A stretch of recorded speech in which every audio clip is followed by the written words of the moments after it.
In today's tutorial we will have a closer look at the epoxidation of cyclohexenone with hydrogen peroxide under basic reaction conditions. Sodium hydroxide is added. So, first step, this is situation A. Let's introduce that here in the energy reaction pathway diagram. Let us start here, that we have enough room for reactive intermediates and we can go energetically downhill until the final product D with epoxide.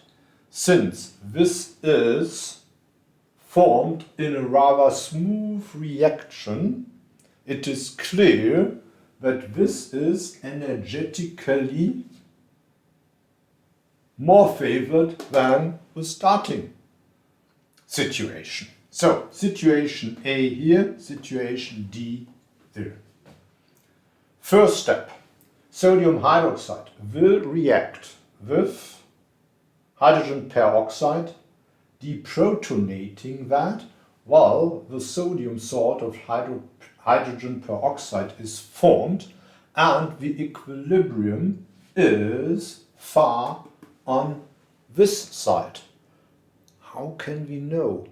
Just have a look in experimental data.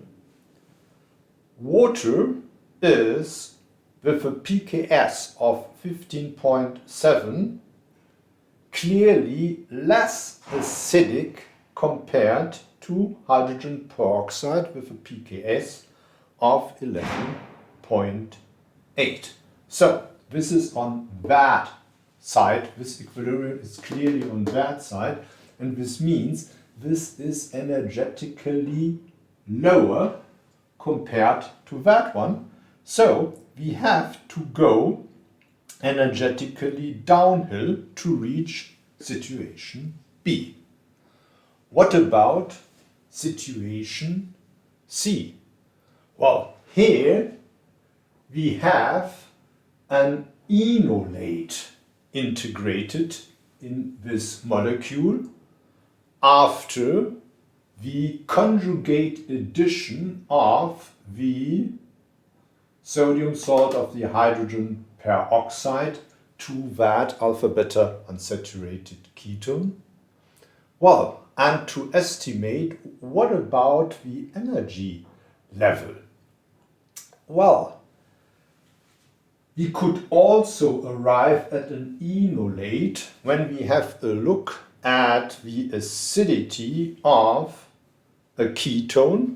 Deprotonating here, the acidity of a ketone is even clearly less than the hydrogen, even more less compared to far less compared to hydrogen peroxide, and so we can argue that the equilibrium is clearly on that side, and energetically this means that this is the reactive intermediate of the reaction sequence. We go energetically uphill, here situation C, and then in the final step, this is not an equilibrium reaction. This carbon reacts as a nucleophile, attacks this oxygen simultaneously. OH- is set free, and here a three-membered ring is formed, that epoxide. So then situation D, we have a sodium cation, a hydroxyl anion, they can recombine to sodium hydroxide, and water has been formed already in this step, and that final product.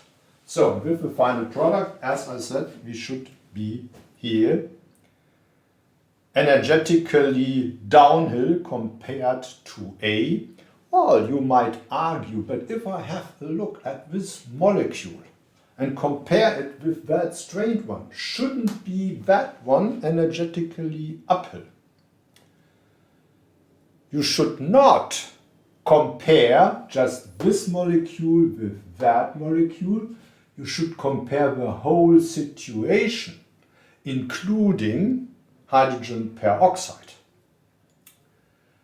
Hydrogen peroxide, as you know, has a very weak oxygen-oxygen bond here. If we get rid of that very weak bond, then we will win energy, and this energy overcompensates the energy we have to put in forming a strained three-membered ring. Thanks for listening.